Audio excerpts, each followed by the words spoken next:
귀한 찬양 감사합니다. 하나님의 은혜로 오늘 저녁에도 이 자리에 나오게 되었습니다. 우리 하나님께 큰 영광이 되기를 원합니다. 설날 잘 보내셨어요? 세뱃돈 많이 뜯기셨어요? 근데 그건 뜯긴 게 아니고 큰 기쁨이죠. 그렇죠?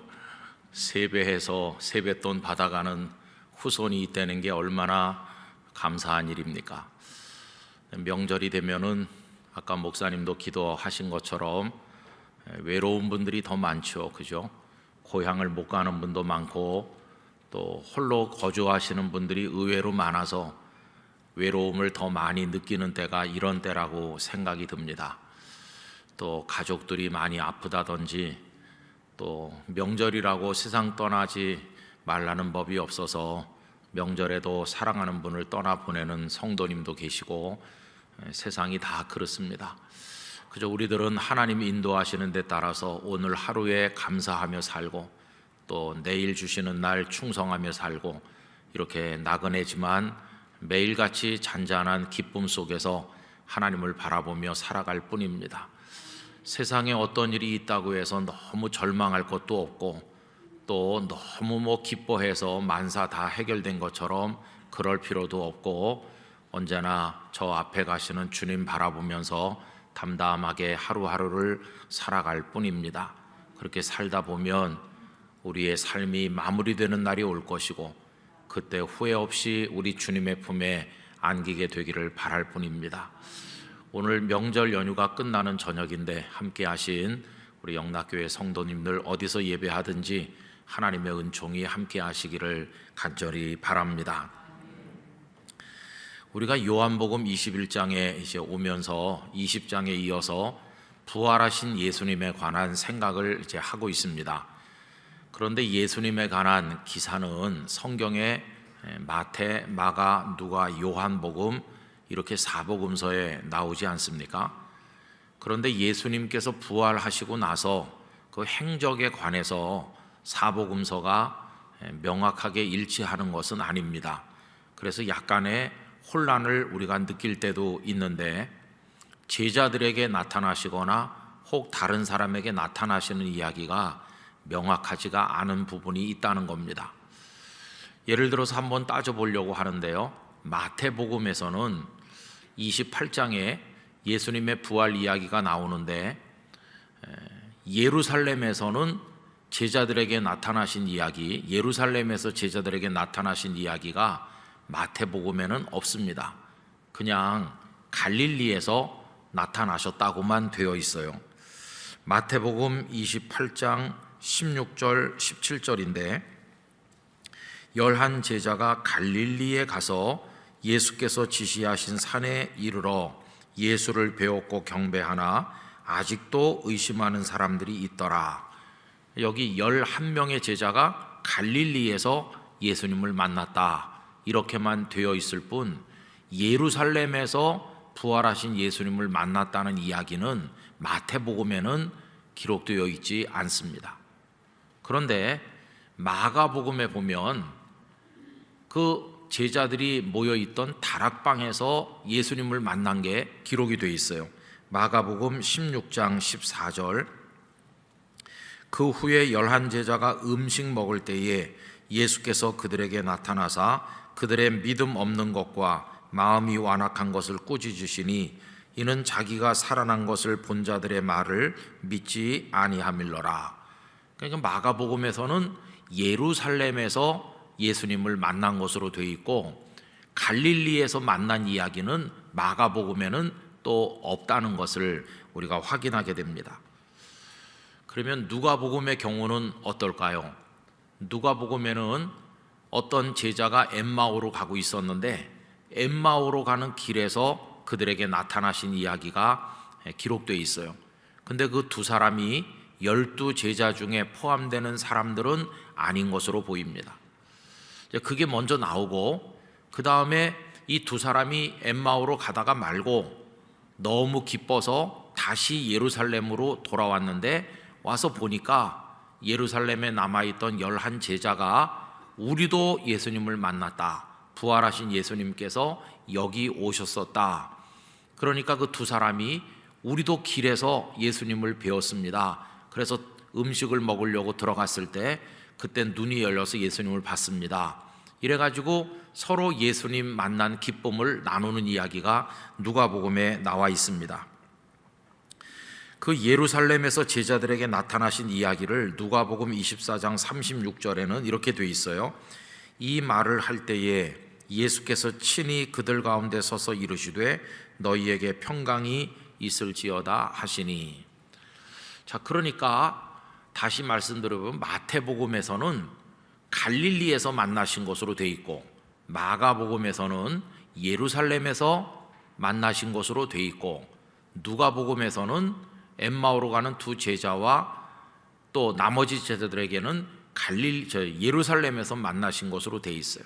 그래서 조금 이게 내용이 왔다 갔다 한다 하는 것을 우리가 알게 됩니다. 부활하신 예수님께서 제자들에게 나타나신 이야기가 가장 풍성하게 그리고 조금 더 종합적으로 정리되어 있는 것은 요한복음이라고 생각합니다.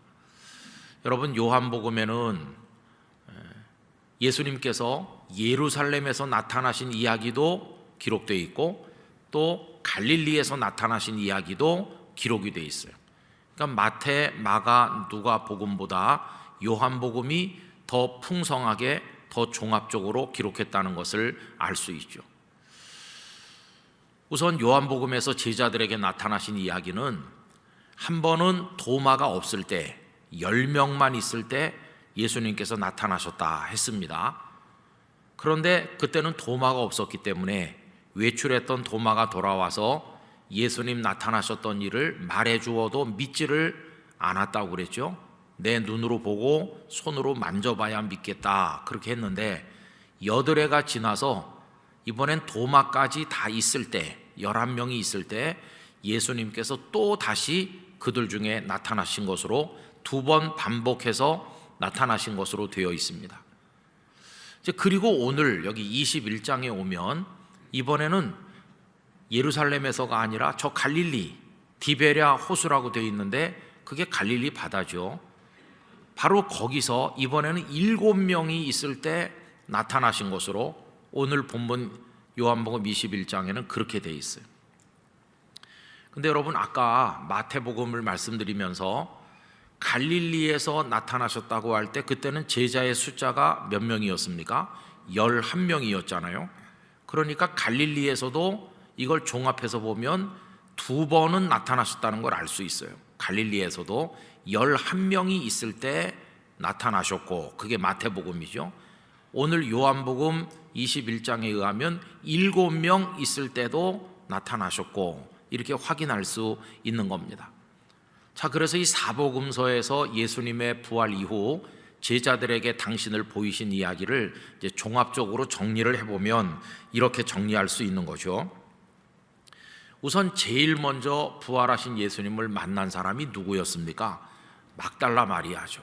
막달라 마리아가 예수님을 제일 먼저 부활하신 이후에 만나 뵈었고, 그리고는 순서를 정확히 알 수는 없지만은 엠마오로 가던 두 사람이 예수님을 만났고, 그리고 제자들의 경우에는 예루살렘에서도 예수님을 봤고 갈릴리에서도 봤다는 걸 알 수 있어요. 근데 예루살렘에서는 도마가 없을 때 한 번 나타나셨고 도마가 있을 때 또 나타나셨고, 갈릴리에서는 11 제자가 있을 때 나타나셨는가 하면 오늘 본문처럼 7명만 있을 때도 나타나셨고 이렇게 돼 있어요. 그런데 여러분, 부활장이라고 알려져 있는 고린도전서 15장에 보면 500여 성도에게도 나타나셨다, 일시에 그런 표현이 있죠. 그건 복음서에는 없어요.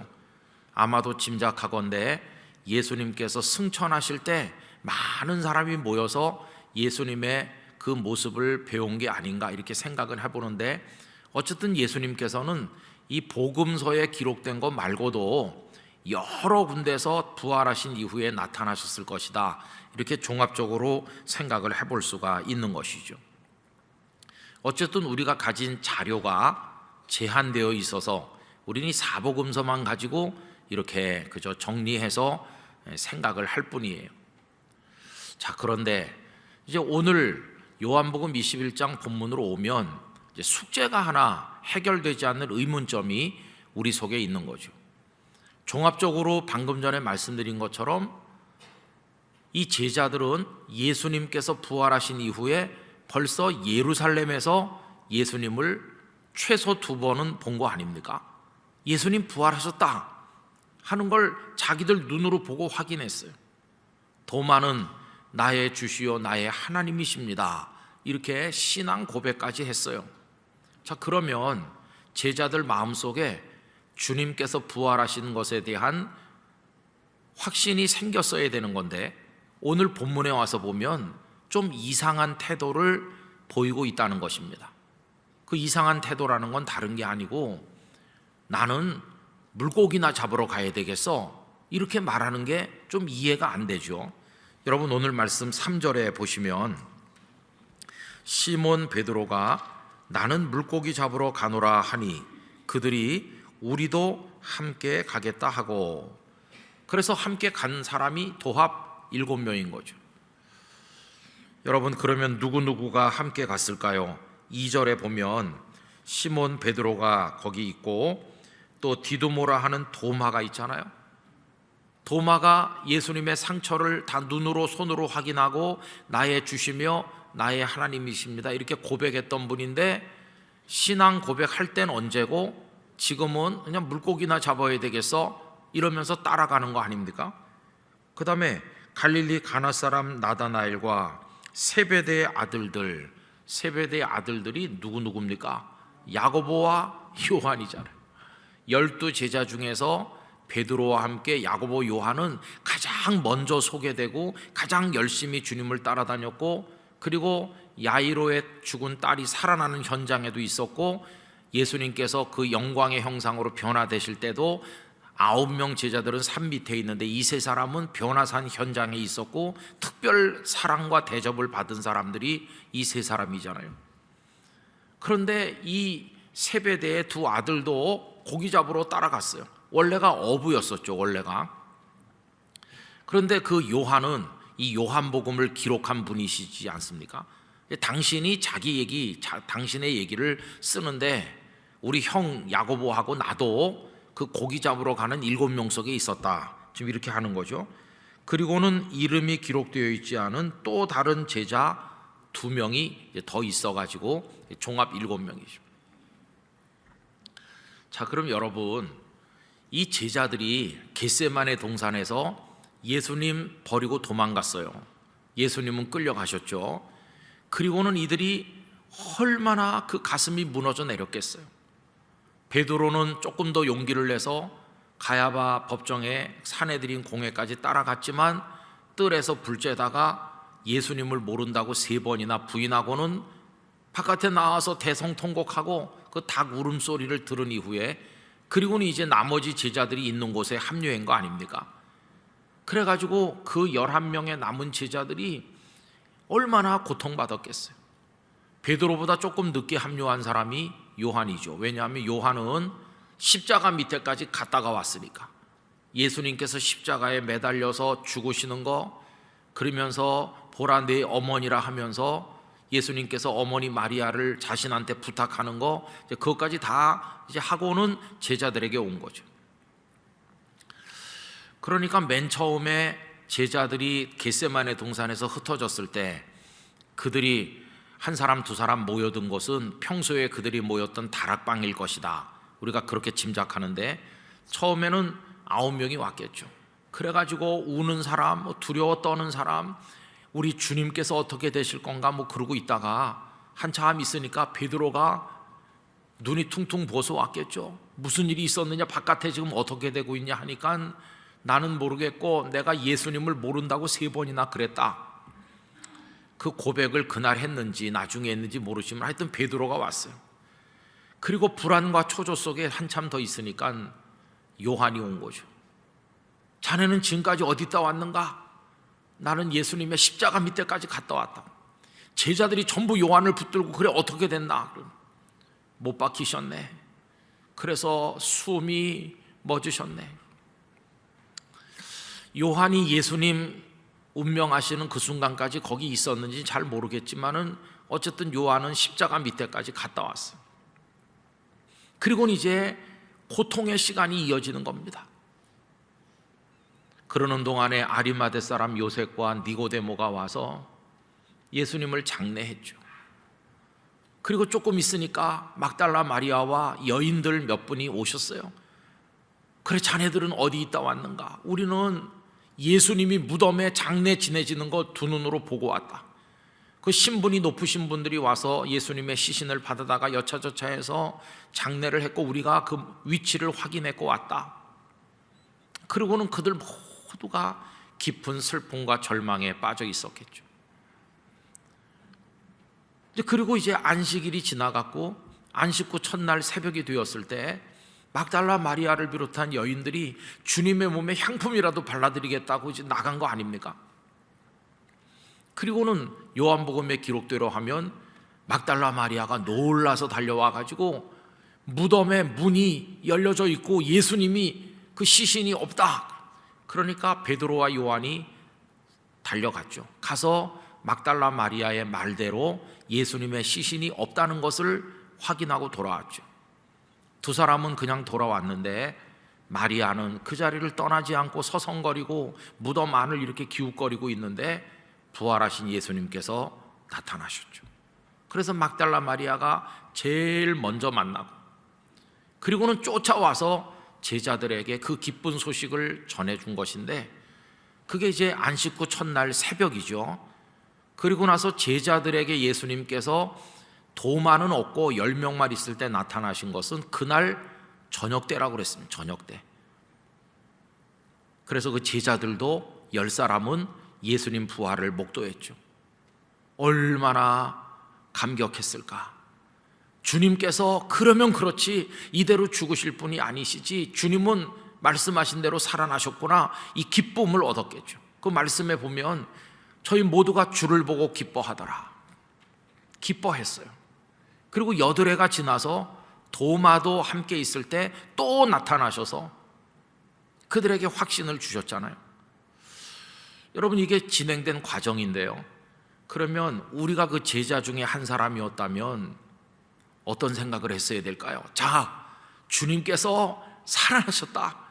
그럼 이제 우리가 뭘 어떻게 해야 될지, 주님을 붙들고 우리가 이제 어떻게 해야 될 것입니까? 이런 거를 좀 묻고 뭔가 그들이 해야 될 방향을 정했어야 될 것 같은데, 참 이상한 것은 21장에 오니까 그냥 물고기나 잡으러 가야 되겠어? 이러는 겁니다. 여러분, 도대체 그들은 부활을 못 본 것도 아니고 영거포 예수님의 부활을 봤는데 도대체 왜 물고기나 잡으러 가게 됐을까? 이거에 대해서 명확한 시원한 설명이 없지요. 그저 여러 주석가들이나 또 목사님들의 생각에 몇 가지 이런 얘기들을 하죠. 첫째는 부활을 보기는 보았지만, 부활하신 예수님을 뵙기는 했지만 아직도 의심했기 때문이다, 이렇게 설명하죠. 여러분, 아까 읽어드린 마태복음과 마가복음 말씀에 보면 여전히 의심하는 자가 있었다 이렇게 나오고, 또 마가복음에서는 예수님께서 믿지 않음을 인하여서 꾸짖으셨다는 말씀도 나오죠.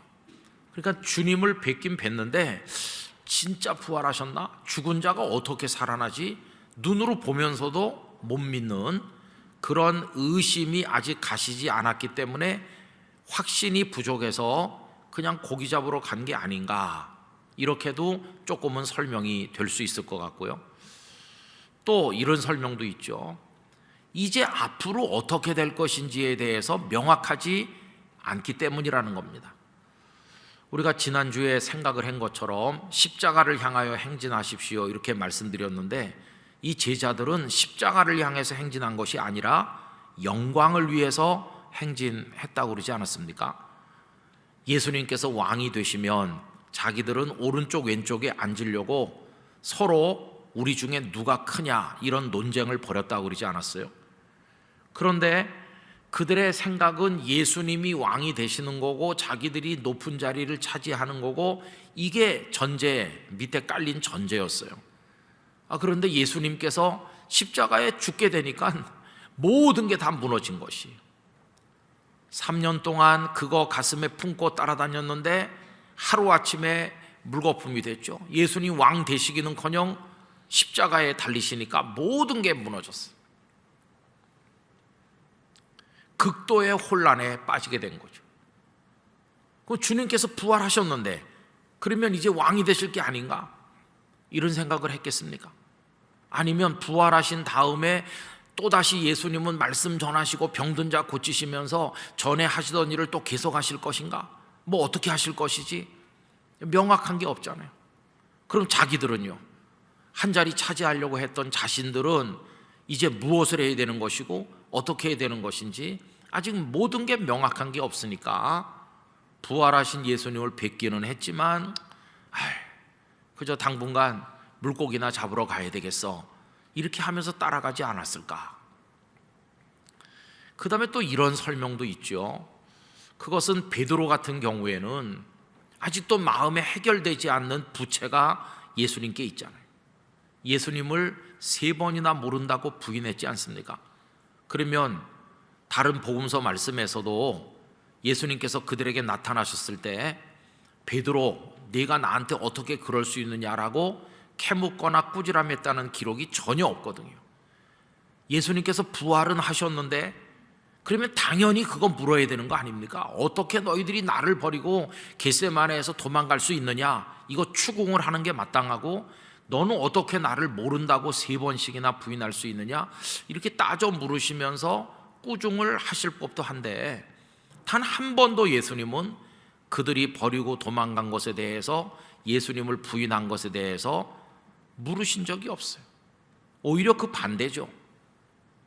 그들이 버리고 도망가기 전에, 예수님을 모른다고 부인하기 전에 만찬 자리에서 예수님은 오히려 그들이 그렇게 할 것이라고 미리 예고하셨죠. 너희들이 목자를 버리고 다 떠난다고 한 예언대로 나를 버릴 것이다. 그리고 베드로에게는 내가 다 굴기 전에 나를 3번 부인할 거다. 미리 다 말씀하셨어요. 그렇지만 제자들 마음속에는 앙금이 있는 거죠. 해결되지 않는 부채가 있어요. 주님이 캐 물으셔야 마땅하고 야단을 치셔야 되고 자신들은 눈물을 펑펑 흘리면서 엎드려서 잘못을 비는 뭔가가 있어야 되는데 왜 주님은 그것에 대해서 한마디 말씀도 안 하시나? 그리고 부활하셔서 나타나가지고 너희에게 평강이 있을지어다 뭐 그런 말씀만 하시고 성령을 받으라 그러시는데 이제 우리에게 어떻게 뭘 하라고 하실 건지, 그런 여러 가지 복잡한 감정들이 얽혀서 명확하게 해결되지 않는 마음의 짐을 지고 그들은 물고기 잡으러 간 게 아닌가 이렇게 생각을 해보기도 하는 거죠. 여러분, 어쨌든 명확하게 성경이 언급하고 있지 않지만 그들 속에는 해결되지 않는 뭔가가 지금 있는 것입니다. 부활하신 예수님 봤지만 아직도 여전히 의심이 들고 이제 뭘 해야 될지 잘 모르겠고 당장 할 일이 없고 미래가 불투명하고 그런 상황에서 그들이 발견한 대안은 과거로 돌아가는 것이었어요. 3년 전으로 갈릴리 바다, 오늘 본문에 디베랴 호수라고 되어 있는 거기다가 다시 금을 던지는 옛날로 돌아가는 것이. 그럼 지나간 3년은 뭡니까? 지나간 3년 동안에 엄청난 기적도 보았고 자신들도 기적을 행하기도 했어요. 예수님께서 2명씩 짝을 지어서 보냈을 때 귀신을 쫓아내는 일을 자신들도 경험했어요. 예수님의 부활도 보았어요. 지나간 3년 동안에 그들의 인생 속에 일어났던 일은 뭐라고 말할 수 없을 정도로 하나하나가 다 놀라운 일이었어요. 다른 데서 들을 수 없는 정말 귀중한 말씀도 수도 없이 예수님으로부터 들었어요. 그런데 그 3년이 지금 물거품이 되는 거예요. 3년 전으로 돌아가니까 3년 동안 들었던 말씀, 3년 동안 보았던 예수님의 이적, 가장 결정적인 죽음과 부활, 그 3년 동안에 본 그 모든 게 물고기나 잡으러 가겠다 하는 순간 다 없어진 거예요. 여러분, 완전히 주저앉아 버리는 안타까운 제자들의 모습인 것을 보게 됩니다. 여러분, 그런데 오늘 본문에서 예수님은 어떻게 하시나요? 오늘 설교 제목 그대로 예수님은 또 한 번의 반복을 하셨다는 겁니다. 그러면 뭘 반복합니까? 누가복음 5장에 있었던 일을 또 한 번 반복하셨어요. 여러분, 누가복음 5장에 무슨 일이 있었죠?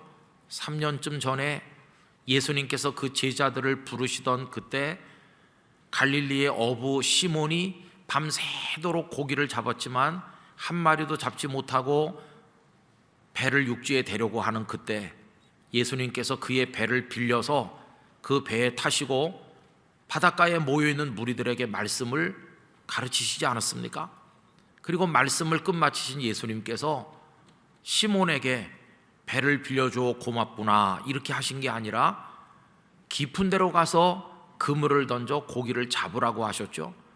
그런데 이 시몬은 너무도 피곤하고 밤새 했지만 한 마리도 잡지 못해서 낙심하고 있었지만은 그래도 거절하지 아니하고 내가 밤이 맞도록 수고하였으나 얻은 것이 없지만 말씀에 의지하여 그물을 내리리이다 그러면서 그물을 내렸더니 친구의 배가 와서 같이 거들어도 배가 가라앉게 될 정도로 엄청난 물고기를 잡지 않았습니까? 여러분, 한 마리도 없는 그 상황에서 배가 가라앉을까 걱정할 만큼 엄청난 고기를 잡는 기적을 경험했어요. 누구로 인한 것입니까? 예수님으로 인한 것이었어요. 그 순간 그는 그분 앞에 엎드리면서 그분을 랍비 선생님이라고 부르지 않고 주님이라고 불렀습니다. 주여 나를 떠나소서 나는 죄인으로소이다. 이렇게 하니까 그분이 나를 따라오너라 사람 낚는 어부가 되게 하리라. 그래서 예수님의 제자가 됐어요. 그게 3년 전 일이었어요. 그저 갈릴리 바닷가에 물고기 잡는 사람으로 그저 평범한 삶을 살던 그의 인생의 어느 날 갑자기 뚫고 들어오신 거절할래야 거절할 수 없고 거부할 수 없는 주님의 부르심이었어요. 그래서 그날 그는 배와 그물을 다 내버려 두고 예수님을 따라 나섰어요. 그게 3년 전이죠. 그리고 잠시 전에 말씀드린 것처럼 3년 동안 엄청난 일이 있었잖아요.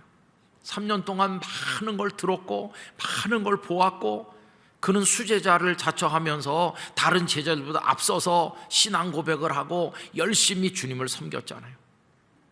그런데 지금 와서 그의 가슴 속에 예수님을 모른다고 했다는 죄책감과 더불어 많은 게 불확실한 의심 가운데서 그냥 나는 물고기나 잡으러 가야 되겠어?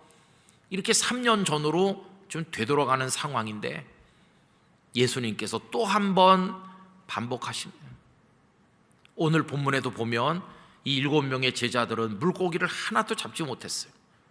그런데 예수님께서 바닷가에 그 새벽 어스름에 서 계시는 거예요. 오늘 말씀 4절에 보면 이 제자들이 예수님을 알아봤습니까? 못 알아봤습니다. 4절 날이 새어갈 때에 예수께서 바닷가에 서셨으나 제자들이 예수이신 줄 알지 못하는지라. 여러분, 이게 참 어중간한 모습입니다. 제자들이 배에 있어요 지금요. 그런데 저 바닷가에 보니까 이렇게 누가 서 있어요. 이 새벽에 사람이 서 있구나. 거기까지만 그들이 아는 겁니다. 어떤 사람이 서 있다는 것은 알았지만 그 서 있는 분이 예수님인 건 아직 몰라요. 어중간하게 아는 거죠. 이유는 새벽 어스름이니까 아직 컴컴하기 때문일 것이다 이렇게 생각할 수도 있고, 상징적으로 생각해 보면 이들의 영적 상태가 딱 그래요. 사람이 서 있구나. 그런데 예수님이신 줄은 모르는 것처럼 이들의 지금 마음의 상태가 부활을 보기도 했고 놀라운 걸 경험하긴 했지만 갈팡질팡하는 그 상황이 요 모습과 비슷하죠. 예수님이신 줄은 아직 모르는 거예요. 그때 예수님이 또 한 번 반복하시죠.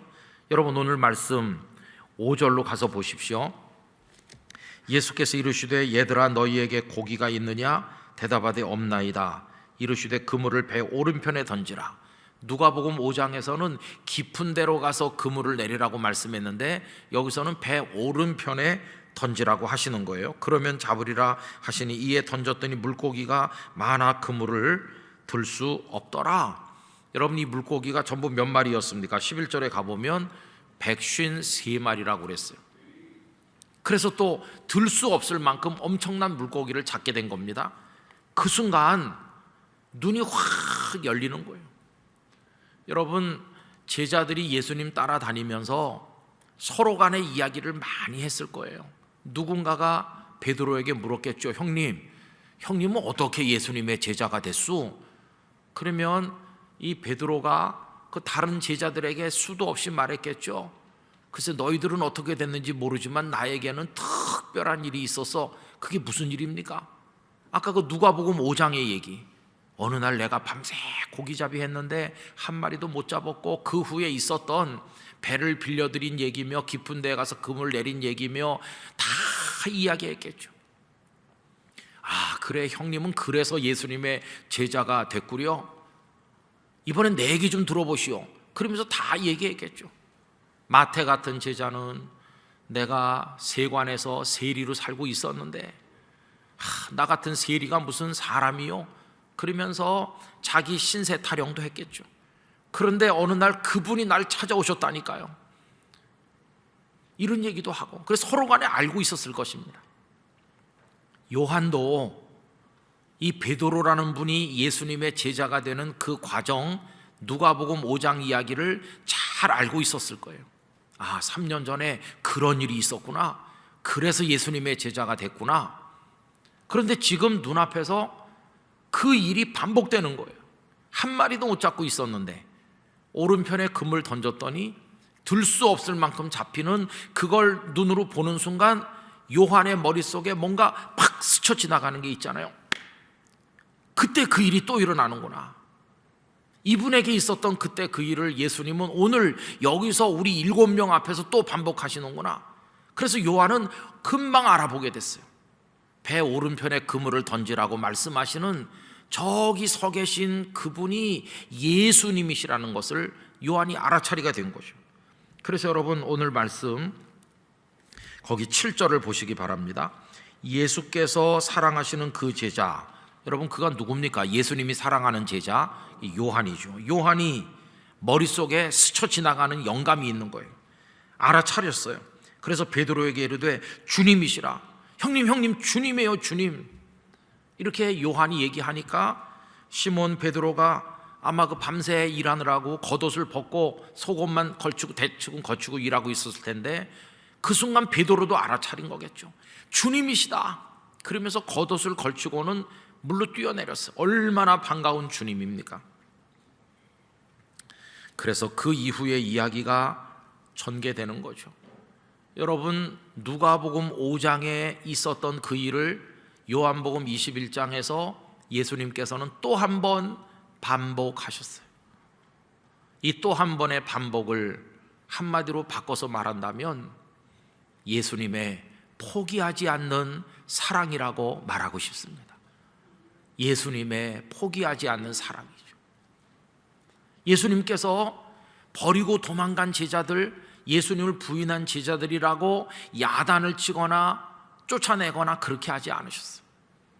예수님께서는 또 찾아오셨어요. 확신이 아직 부족하고 갈팡질팡하고 영적으로 혼란스럽고 뭘 어떻게 해야 될지 몰라서 오락가락하고 있는 그들을 포기하지 않으시고 또 찾아오셔서 아직도 부족하냐? 아직도 명확하지 않아? 아직도 혼란 속에 있느냐? 그러면 내가 또 다시 한번 내가 누구인지를 너희들에게 보여주겠다. 그래서 누가복음 5장의 사건을 또 한 번 반복해서 그들이 체험할 수 있도록 도우신 것이었어요. 여러분, 이건 마치 뭐와 같으냐 하면 어려운 수학 문제를 다 가르쳐 줬는데 풀려고 하면 또 못 푸는 학생이 있어요.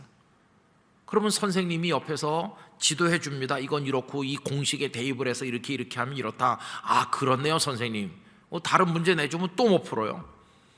여러분, 가정교사라고 할지라도 3번, 4번, 5번 가르쳐줘도 여전히 또 못 푸는 아이를 보면은 참 속 터질 거예요. 그죠?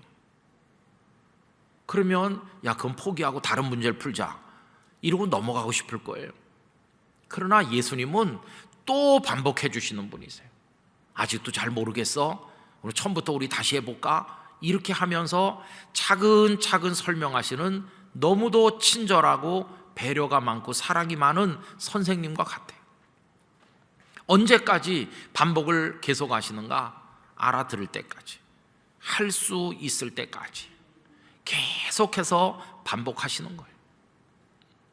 그래서 그들을 세워주시는 거예요. 그렇게 부족한 제자들을 내 양을 먹여라, 내 양을 쳐라 하시면서 도와주시고 붙들어 주시고 가르쳐 주시고 깨우쳐 주시고 사랑해 주시고, 그렇게 하시면서 계속적으로 반복된 사랑을 쏟으셔서, 그리고 오순절 성령 강림이 있은 이후에 드디어 비틀거리던 이 제자들이 서게 된 것이 얼마나 놀랐습니까? 여러분들이 다 잘 알고 있는, 애기 키워보신 분은 다 아시잖아요. 근데 저는 우리 애들이 클 때 기억이 잘 안 나는데, 아들 녀석이 손주를 낳았고 이제 멀리 살지만은 요새 카톡 영상으로 막 중계를 하잖아요. 그래가지고는 자기 애가 저한테는 손자입니다. 그러니까 그 녀석이 처음으로 뒤집는 날, 그거를 이제 영상을 보여주는 거예요. 근데 이게 처음으로 뒤집은 건 아니고 두 번째 뒤집은 거겠죠. 어느 날 깨서 보니까 애가 분명히 누워 있었는데 엎드려 있더래요.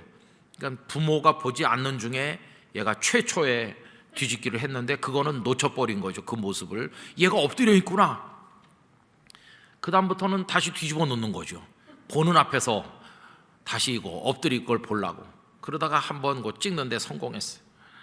걔가요, 이렇게 넘어가 보려고 기를 쓰는 거예요. 근데 팔을 깔고 누워 있으니까 못 넘어가죠. 계속 힘쓰다가 나중에 그냥 지쳐가지고 이렇게 두루눕는 것 같이 포기하는 것 같더라고요.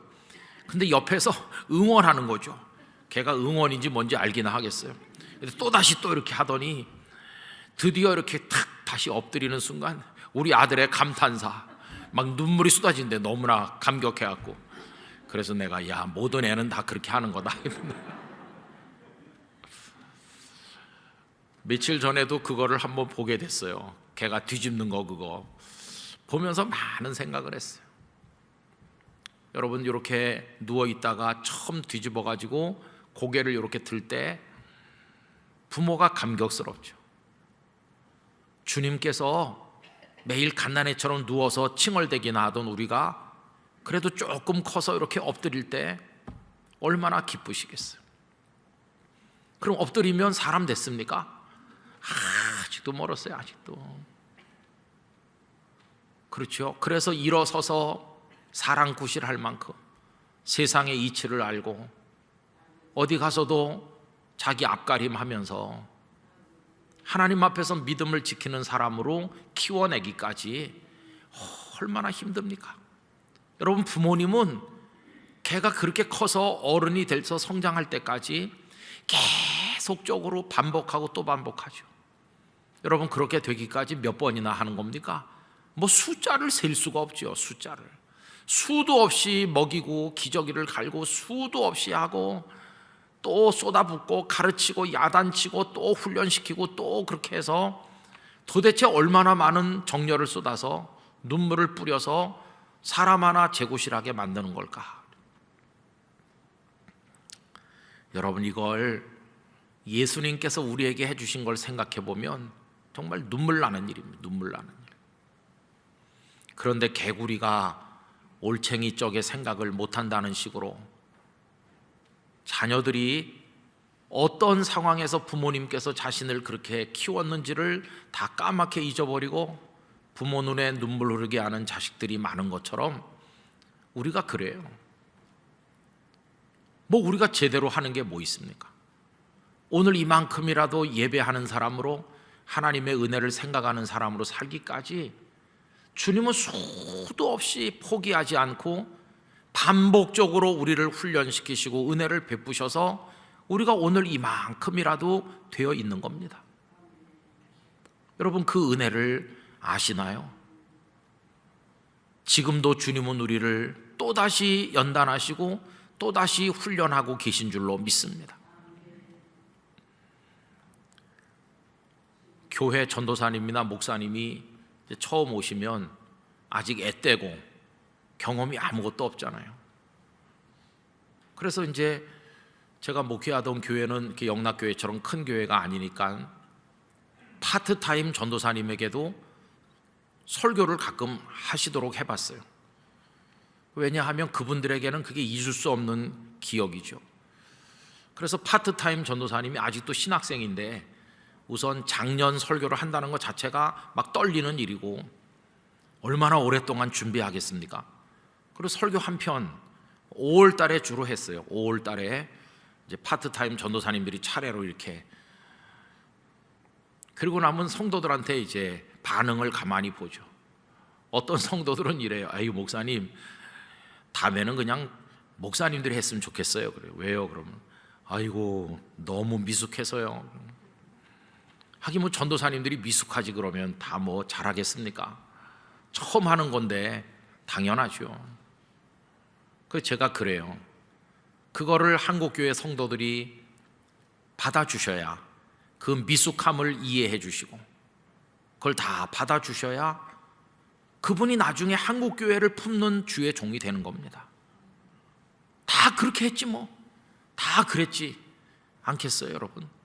아무리 위대한 설교자, 대단한 목회자도 처음에는 뭐 다 그랬죠. 다 그런데 수도 없이 반복하고 성도들이 품어주시고 이해해 주시고 실수가 많지만 또 봐주시고 그렇게 하니까 나중에 이렇게 교회를 책임질 만한 목회자로 성장해 가는 거죠.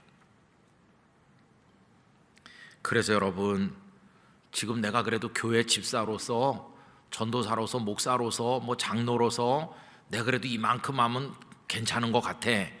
여러분, 절대로 교만할 일이 아닌 것이, 주께서 수도 없이 사랑과 은혜로 반복하셔서 우리들을 훈련시키신 결과인 줄로 알고 하나님 앞에 감사하고 또 감사하시기를 바랍니다.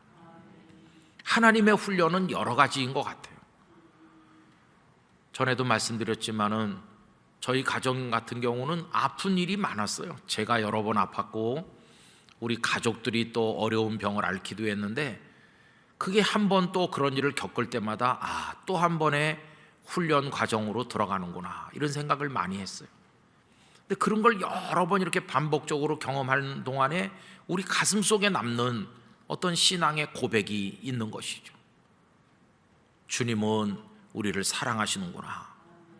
역경 속에서도 우리들을 잊지 않고 계시구나. 눈앞이 캄캄했지만 빛을 비추고 계시구나.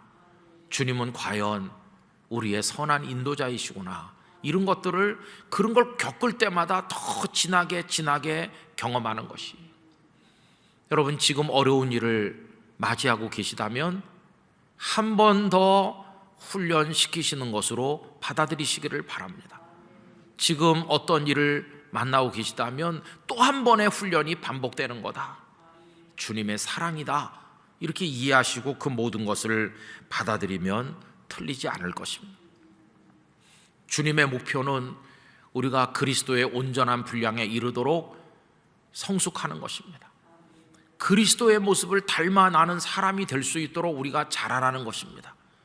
그래서 주님이 기뻐하시는 삶을 살고 복음의 증인으로 살기를 원하십니다.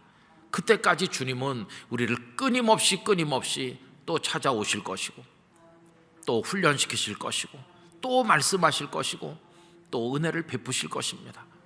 그렇게 해서 반복하고 또 반복해서 어느 날 눈이 열릴 때까지 우리들을 연단시키시고 가르치시고 품어주실 것이라고 믿습니다. 여러분, 그렇게 수도 없이 했더니 사도행전에 거기 등장하는 베드로는 더 이상 이 요한복음에 이렇게 오락가락하는 베드로가 아니에요. 얼마나 당당하게 많은 순례자들 앞에서 이 예수님의 부활과 이 예수님의 은혜, 구원의 우리가 증인이라고 말하면서 성령에 충만해서 증거하지 않았습니까? 하루에 3,000명이 회개하고 세례를 받게 만드는 주님의 종이 되었습니다.